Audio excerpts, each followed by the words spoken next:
नमस्कार, स्वागत आप सभी का। ग्लोबल अड्डा आप देख रहे हैं और मैं हूं आपके साथ पुनीत मिश्रा। तो अब खबर आई है चीन से और ये भारत के लिए चिंता में डाल देने वाली खबर भी है। इसलिए क्योंकि चीन ने तिब्बत में ब्रह्मपुत्र नदी जो है, जिसे चीन में यारलुंग सांगपो कहा जाता है, इस पर दुनिया का सबसे बड़ा हाइड्रो पावर डैम बनाना शुरू कर दिया है। जी हाँ, शुरू भी कर दिया है। शनिवार को चीन के प्रधानमंत्री ली क्यांग ने इसकी शुरुआत की। एएफपी की रिपोर्ट ये बताती है कि इस डैम प्रोजेक्ट को बीजिंग ने दिसंबर 2024 यानी कि बीते साल मंजूरी दी थी और ये डैम जो है चीन के निंगची शहर में बनाया जा रहा है। अब लागत कितनी है, भारत पर क्या असर होगा, भारत ने क्या चिंता जताई है और तमाम चीज़ें इससे जुड़ी हुई हम आपको बताने वाले हैं। तो इसकी कुल लागत पर सबसे पहले आते हैं। करीब 167.8 अरब डॉलर, भारतीय रुपयों में देखा जाए तो 12 लाख करोड़ रुपए इसकी कीमत है, मतलब इसकी लागत आएगी। ये डैम अरुणाचल प्रदेश की सीमा से सटा हुआ जो चीन का निंगची शहर है, इसमें बनाया जा रहा है। और जब ये बनना शुरू होने लगा है तो इसको लेकर भारत और बांग्लादेश दोनों ही गहरी चिंता भी व्यक्त कर रहे हैं। अरुणाचल के मुख्यमंत्री पेमा खांडू जो हैं, उन्होंने तो इस बांध के निर्माण को भारत के लिए वाटर बम सरीखा बताया कि वाटर बम हो सकता है भारत के लिए। 2900 किलोमीटर लंबी ब्रह्मपुत्र नदी है जो हिमालय के उस पार तिब्बत के पठार पर 2057 किलोमीटर दूर तक पश्चिम की तरफ जाती है और उसके बाद अरुणाचल प्रदेश से होकर फिर ये भारत में दाखिल होती है। हम इसे ब्रह्मपुत्र कहते हैं। भारत के बाद ये बांग्लादेश में भी जाती है और फिर बंगाल की खाड़ी में जाकर मिल जाती है। लेकिन भारत में जब ये दाखिल होती है उससे ठीक पहले ये नदी एक यू टर्न लेती है और यही वो इलाका है जहां चीन दुनिया का सबसे बड़ा हाइड्रो पावर डैम बनाने जा रहा है। अब भारत इसका विरोध कर रहा है, लेकिन क्यों कर रहा है? वाटर बम जब कहा तो क्यों कहा गया?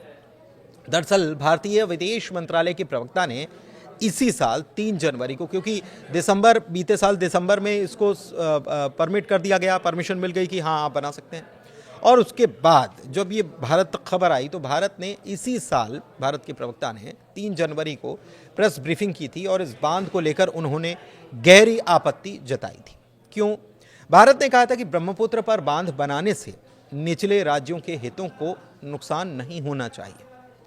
जल प्रवाह पर नियंत्रण भी इससे हो सकता है। जल प्रवाह पर नियंत्रण का मतलब क्या?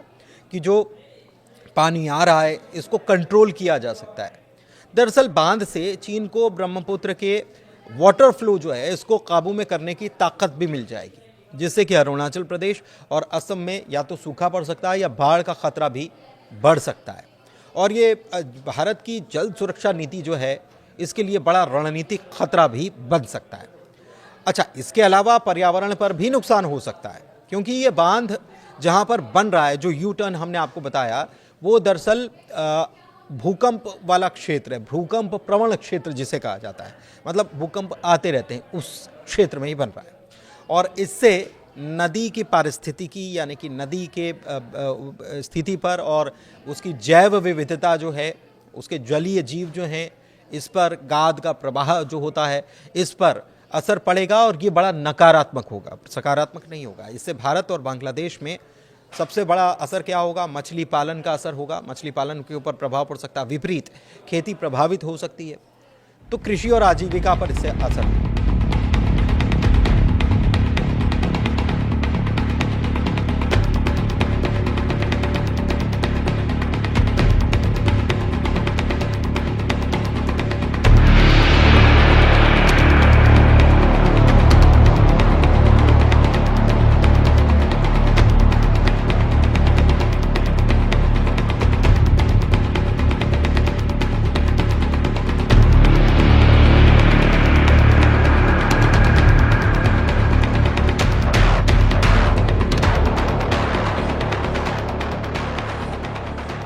ब्रह्मपुत्र पर पूर्वोत्तर भारत के किसान निर्भर होते हैं, मछुआरे निर्भर होते हैं, उनकी आजीविका निर्भर होती है और ये खतरे में पड़ जाएगी, क्योंकि अगर वाटर फ्लो और गाद की कमी आती है तो मिट्टी की उर्वरता भी कम होती है, क्योंकि हम ये सब जानते हैं कि मिट्टी बहती है और उसकी जो सॉइल हो उसका फर्टाइल बढ़ जाता है। अगर जो नदी लेकर आती है मिट्टी तो वो फर्टाइल मिट्टी होती है, मतलब वो बहुत अच्छी तरीके से उर्वरक क्षमता को बढ़ाने का काम करती है। लेकिन ऐसा हुआ और गाद के ऊपर असर पड़ा तो ये और साथ ही साथ मछली पालन पर भी असर पड़ेगा, तो ये विपरीत प्रभाव पड़ेगा। राजनीतिक तनाव की बात कर लें तो परियोजना भारत और चीन के संबंधों में एक जो तनाव पहले से चला आ रहा है इसको और बढ़ाने का काम कर सकती है, खासकर अरुणाचल प्रदेश की सीमा के पास। वाटर डेटा साझा करने वाले समझौतों की समाप्ति ने स्थिति को और जटिल कर दिया है, क्योंकि इसके पहले तो वाटर डेटा साझा किया जाता था, शेयर किया जाता था कि भाई इतना पानी आ रहा है, और ये अभी रुका हुआ है। अच्छा, इसके अलावा असर क्या पड़ेगा? तो बांध बनने का असर, क्योंकि बहुत बड़ा बांध बन रहा है, तो असर बांग्लादेश, नेपाल और भूटान जैसे दूसरे निचले तटीय देशों पर भी पड़ेगा। भारत पर तो पड़ेगा ही पड़ेगा, लेकिन इन पर भी पड़ेगा। दक्षिण एशिया में क्षेत्रीय सहयोग की कमी इसे और चुनौतीपूर्ण बनाती है, क्योंकि वहां हम देख रहे हैं कि थोड़ी सी खिंचाव, आपस में खींचातानी जो है वो बनी हुई है, तो ये आपस में साझेदारी भी ठीक से नहीं हो रही है और इसकी वजह से चीज़ें और बिगड़ सकती हैं। चीन की सरकारी समाचार एजेंसी जो है शिन्हुआ, इसके मुताबिक ये जो परियोजना है इसमें 5 सीढ़ीदार यानी कैस्केड हाइड्रो पावर स्टेशन शामिल होंगे और ये डैम साल भर में 300 अरब यूनिट से ज़्यादा बिजली बनाने वाला है और इस बिजली से करीब 30 करोड़ लोगों की ज़रूरत को पूरा भी किया जा सकता है, ऐसी जानकारी आई है। अब भारत भी एक डैम बना रहा है, वैसे तो अरुणाचल प्रदेश में इसी नदी पर एक बड़ा डैम भारत भी बना रहा है। ब्रह्मपुत्र और सतलुज पर वाटर फ्लो डेटा को लेकर भारत और चीन के बीच 2006 से एक्सपर्ट लेवल मैकेनिज्म चल रहा है, या इसे ELM कहा जाता है। और पिछले साल दिसंबर में NSA अजीत डोभाल और चीनी विदेश मंत्री वांग यी के बीच जो बातचीत हुई थी उसमें भी ये मुद्दा उठा था। फिर 2015 में चीन ने तिब्बत में 1.5 अरब डॉलर की लागत वाला जम हाइड्रो पावर स्टेशन शुरू किया था। तब भी भारत ने इस पर चिंता जताई थी कि चीन धीरे धीरे जो ब्रह्मपुत्र का जलस्तर है और दिशा उसकी है, इस पर कब्जा कर सकता है।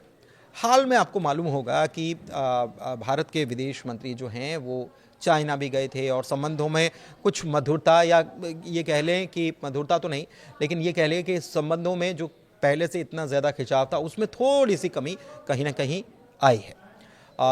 इसको लेकर दोनों देशों की तरफ से सकारात्मक प्रयास भी हो रहे हैं और बातें भी की जा रही हैं। लेकिन इसी बीच ये चाइना का ये डैम प्रोजेक्ट जो है ये भारत के लिए बहुत बड़ी चिंता का सबब है।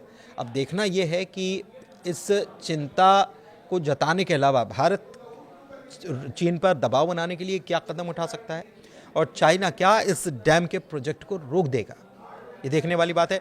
फिलहाल तो ये बड़ी चिंता का सबब है, बांग्लादेश के लिए भी है, दूसरे देशों के लिए भी है और भारत के लिए भी है।